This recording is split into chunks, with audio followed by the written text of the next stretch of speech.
우리가 부동산 투자를 할 때 왜 토지를 알아야 될까? 자, 그 이유에 대해서 한번 살펴보겠습니다. 자, 우리 대한민국에서 제일 유명한 건물, 그다음에 대한민국에서 가격이 제일 비싼 건물, 그다음에 대한민국에서 가치가 제일 높은 건물. 자, 이 모든 게 어디 위에 지어져 있습니까? 그렇죠. 중력의 지배를 받는 한 우리 대한민국의 모든 건축물은 땅 위에 지어질 수밖에 없습니다. 자, 그렇기 때문에 우리는 부동산 공부를 하기 위해서는 본격적으로 땅부터 공부를 할 필요가 있습니다.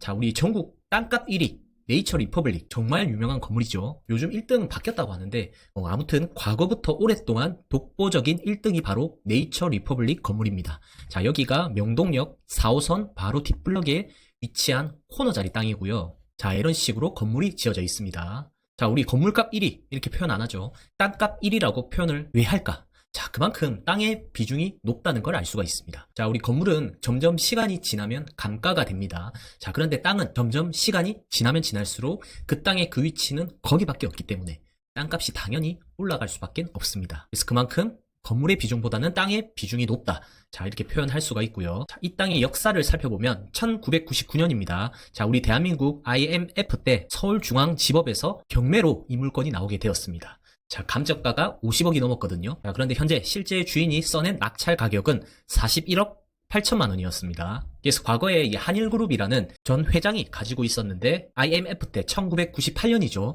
이때 한일그룹이 부도가 나면서 물건으로 나오게 되었습니다. 자, 결국 기업에 대한 위기가 일생일대 다른 사람에게는 기회가 된 셈이죠. 자, 그래서 지금부터 24년 전이죠. 즉 낙찰받은 사람이 얻은 시세 차익은 현재 가치로서는 공시지가로만 단순 계산해봐도 약 300억 원 이상 수준이라고 보시면 됩니다. 자, 그런데 실제 거래되는 가격은 공시지가보다는 훨씬 더 높습니다. 2017년, 2018년에 평당 10억. 이게 전체 금액이 아닙니다. 평당 가격입니다. 평당 10억에 거래가 된 내역을 볼 수 있습니다. 자, 그러면 지금 2023년입니다. 자, 대략적으로 계산을 해도 평당 13억, 15억 정도 계산을 해야 되겠죠. 자, 그래서 우리가 계산기를 통해서 계산을 해볼게요. 평당 15억. 자, 1억 5천, 15억에 이게 51평입니다. 51평. 자, 41억을 주고 낙찰받은 땅값이 현재 가치로는 어느 정도 될까?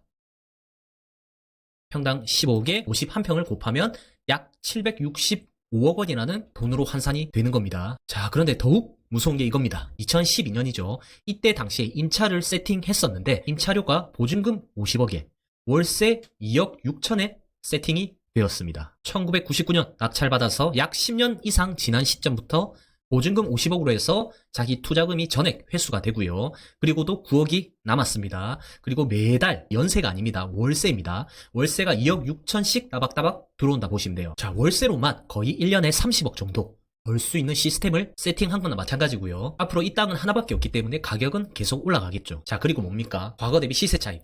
대충 계산해봐도 700억 정도의 시세 차익을 벌게 되었습니다. 자, 근데 이것뿐만 아니라 월세로도 벌어들였겠죠. 매년 30억씩. 이 건물주, 이 땅 주인은 영원히 대대손손 부자가 되는 시스템을 가지고 있다 보시면 돼요. 자, 그래서 이만큼 땅이 굉장히 무서운 겁니다.